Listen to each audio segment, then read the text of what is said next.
हम लोग series with arbitrary terms को कंप्लीट कर रहे थे। इससे पहले हम लोग 2 लेक्चर कंप्लीट किए हैं। आज हम लोग का तीसरा लेक्चर है। हाँ, इससे पहले जो हम लोग कंप्लीट किए थे उसमें आपका डिरिचलेट टेस्ट भी था, ठीक है ना। डिरिचलेट टेस्ट हम लोग कंप्लीट कर चुके हैं, एबेल्स टेस्ट कंप्लीट कर चुके हैं। आपको यहाँ दिख रहा होगा क्वेश्चन बैंक में state and proof Dirichlet test, है ना। और भी देखो for the series of arbitrary terms, जिसको कि हम लोग पहले कंप्लीट किए थे। आज हम लोग डिरिचलेट टेस्ट और एबेल्स टेस्ट इन दोनों पर क्वेश्चन कंप्लीट करेंगे, ठीक है ना। क्योंकि आपका जो है इस सीरीज से दैट इज इस टेस्ट से डिरिचलेट टेस्ट और एबेल्स टेस्ट से आपके एग्जाम में क्वेश्चन पूछे जाते हैं, ठीक है। कौन कौन सा क्वेश्चन आज हम लोग कंप्लीट करने वाला है उन क्वेश्चन को भी ध्यानपूर्वक आप देखो ध्यान से। हम लोग आज इन चारों क्वेश्चन को कंप्लीट करेंगे, ठीक है भाई, ठीक से देख लो।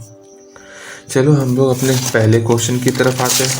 हम लोग का पहला क्वेश्चन क्या है, हमको कोई सीरीज दिया होगा। अरे देखो इसमें दिया होगा क्या है, सिंपल सा इसमें हमको कोई सीरीज दिया होगा, ठीक। जैसे ही सीरीज आपको दिखे, इस टॉपिक में हम लोग देखे हैं कि UN इंटू VN के फॉर्म में कोई भी सीरीज रहेगा तो वो कन्वर्जेंट होता था कौन से रूल से, एबेल्स टेस्ट और डिरिचलेट टेस्ट से। जैसे हम लोग पढ़े हैं ना, कोई 2 फंक्शन के मल्टीपल के फॉर्म में रहे, प्रोडक्ट के फॉर्म में रहे, तो ये कन्वर्जेंट कब होता था, जब समेशन UN कन्वर्जेंट हो या फिर बाउंडेड हो।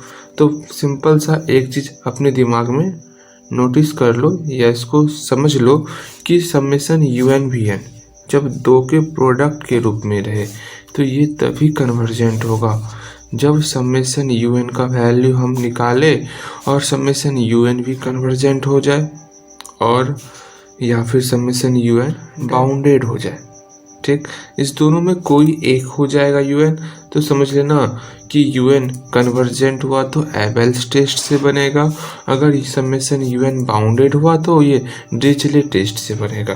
तो सिंपल सा इसमें जो है इसको जो है हम लोग UN इंटू VN के फॉर्म में लिख लेते हैं, ठीक।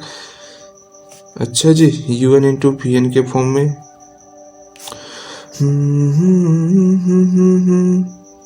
चलो UN इंटू VN के फॉर्म में लिख चुके हैं। ये हमारा जो है समेशन UN है, ये क्या है समेशन UN, ये आपका VN है। तो हम लोग समेशन UN पर देखेंगे कि ये कन्वर्जेंट हो रहा है या फिर बाउंडेड हो रहा है। तो समेशन UN को लिखा जाए एक बार फिर से, समेशन UN इक्वल टू -1 पर पावर n बटे n। देखो इसको अगर डिस्ट्रीब्यूट किया जाए तो n का वैल्यू, अगर ध्यानपूर्वक समझना, अगर n का वैल्यू विषम संख्या रहा तो इसका रिजल्ट माइनस में होगा। अगर n का वैल्यू अगर सम संख्या रहा तो इसका रिजल्ट प्लस में होगा। ये माइनस प्लस हो सकता है, मतलब ये आर्बिट्रेरी टर्म्स है। क्या क्या हो सकता है, मस्ट जस्ट एक एग्जांपल ले लेते हैं। ये आपका 1/1 माइनस 1/2 1/n के फॉर्म में है ना। 1/n मतलब होता है n का वैल्यू 1 पुट करो तो 1/n, 2 पुट करो तो 1/2, इस तरह चलता है 1/3 1/4। लेकिन यहाँ -1 पर पावर n है तो एक प्लस होगा एक माइनस होगा, फिर एक प्लस होगा फिर एक माइनस होगा, इस तरह ये चलेगा, ठीक है। तो यहाँ देख रहे हो इसको, इस तरह के सीरीज को हम लोग लीबनिज़ टेस्ट से सॉल्व किए हुए हैं। तो इसको भी हम लोग लीबनिज़ टेस्ट से सॉल्व करेंगे और देखेंगे क्या ये कन्वर्जेंट हो रहा है। लीबनिज़ टेस्ट में स्पष्ट कहा गया है कि कोई फंक्शन अगर प्लस माइनस के फॉर्म में हो, ठीक है, तो वो तभी कन्वर्जेंट होता है जब पहला टर्म, ये सारा टर्म डिक्रीज कर रहा हो, U1 से छोटा U2, इससे छोटा U3, इससे छोटा U4। मतलब ये माइनस प्लस को भूल जाओ, जो 1/1 1/2 1/3 टर्म है क्या वो डिक्रीज कर रहा है। हाँ, क्योंकि 1/1 से छोटा 1/2 है, इससे छोटा 1/3 है, इससे छोटा 1/4 है, ये आपका डिक्रीज करते जा रहा है। तो ये पहला चीज़ तो सेटिस्फाई कर गया। एंड सेकेंड चीज, अगर इसका एनवा टर्म un, मैं माइनस प्लस की बात नहीं कर रहा हूँ, un अगर 0 को टेंस कर गया, कब? जब हम लोग n टेंस टू इन्फिनिटी लें, इसका मतलब इसका जो सबसे एनवा टर्म un होगा, माइनस प्लस को इग्नोर कर दो तो 1/n, इसका एनवा टर्म क्या होगा? 1/n, जो इसका 1/n होगा। अगर इसमें n का वैल्यू हम इन्फिनिटी पुट करें तो क्या होगा? तब जा कर के un जो है ना, यहाँ 1/infinity हो गया, 1/infinity टेंस टू 0, ये 0 को टेंस करेगा। तो ये आपका लीबनिज टेस्ट से, फ्रॉम लीबनिज टेस्ट,